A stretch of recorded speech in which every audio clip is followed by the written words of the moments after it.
Assalamualaikum warahmatullahi wabarakatuh, sahabatku para petani sawit, apa kabar? Semoga kalian selalu dalam keadaan sehat walafiat dan selalu dalam lindungan Tuhan yang Maha Kuasa tentunya, amin.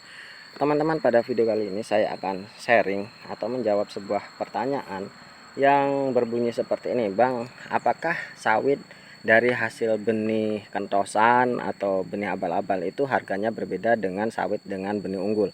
Nah, saya rasa ini adalah pertanyaan sarkas ya, atau menyindir. Karena saya sering mengatakan bahwa kita sebagai petani sawit harus yang pertama menggunakan benih yang baik supaya memang kita nanti bisa menghasilkan hasil yang baik pula. Sebenarnya substansinya bukan di situ teman-teman apa yang saya sampaikan, karena saya di sini sudah berpengalaman. Maksudnya bukan berpengalaman dalam ilmu kelapa sawit, namun berpengalaman ketika saya menggunakan benih abal-abal yang seperti punya saya ini. Memang satu dua batang bagus teman-teman, namun ketika kita akumulasikan dalam tonase itu sangat-sangat berkurang. Ada yang mungkin bisa dicek di video dalam channel ini, ada yang mengatakan bahwa sawitnya kurang perawatan ya bang, batangnya besar namun buahnya kecil.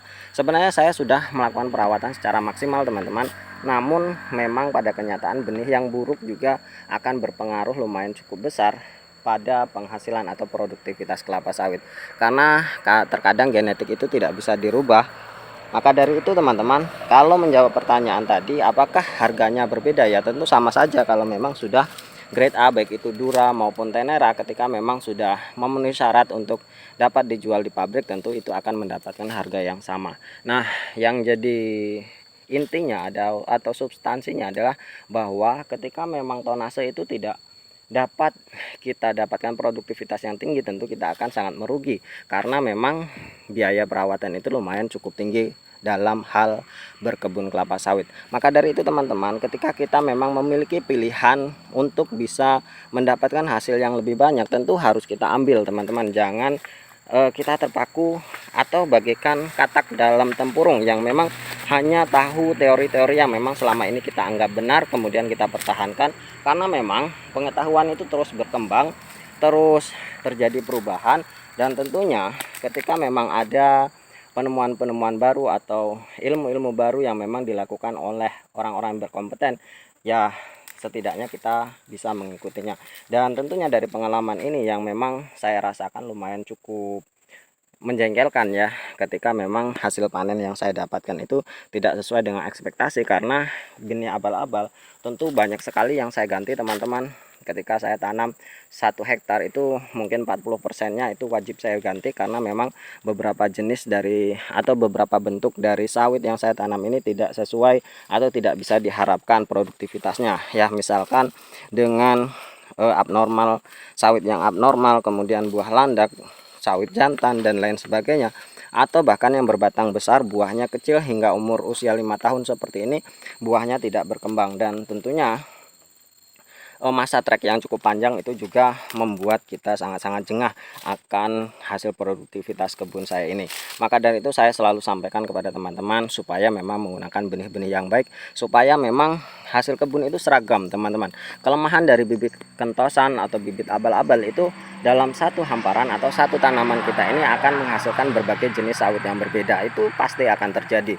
Ada yang baik, ada yang buruk, ada yang memang bagus, ada yang jelek. Dan tentunya teman-teman, kalau kita, ini saran saya, hanya sekedar saran dan sharing, kalau saran saya kalau bisa 1 hektar itu memang produktivitasnya baik semua, seragam semua, kemudian ya kalau bisa trek itu tidak terlalu lama. Dan misalkan ini banyak sekali batang-batang yang kosong teman-teman, yang di sana saya tidak perlu memperlihatkannya. Nah, di sana teman-teman, itu ada 1 batang ini hanya tinggal beberapa buah, dan di atasnya itu belum berbunga lagi atau bahkan munculnya bunga jantan, dan ada yang 1 batang itu isinya full bunga jantan semua dalam jangka waktu yang cukup lama. Nah, tentunya teman-teman, hal ini perlu kita antisipasi dengan penggunaan benih yang baik, karena memang banyak sekali sawit-sawit yang memberikan keunggulan-keunggulan yang memang luar biasa, dan tentunya itu adalah hasil dari persilangan-persilangan benih-benih yang unggul yang memang dilakukan oleh orang-orang yang berkompeten.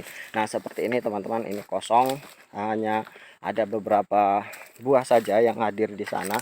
Dan tentunya ketika hal seperti ini berlaku dalam jangka waktu yang cukup lama, maka bisa dikatakan ketika kita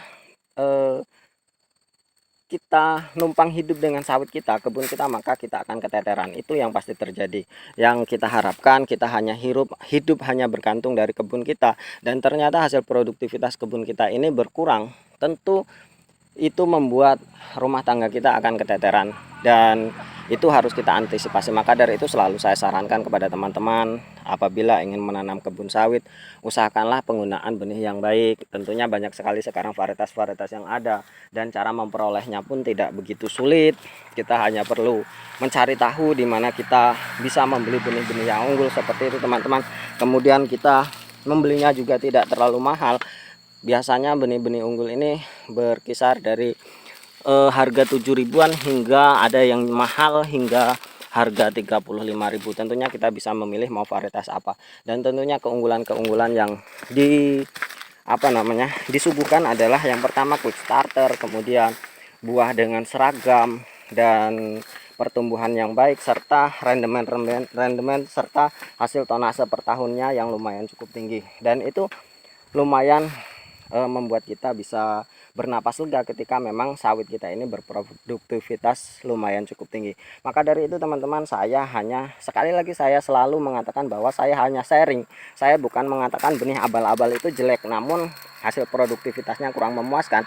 Karena apa? Karena saya sudah menggunakannya. Dari 1 hektar yang saya tanam itu hampir 40%-nya itu wajib saya ganti, dan tentunya itu akan sangat-sangat membuat kita rugi teman-teman, sangat-sangat membuat kita rugi.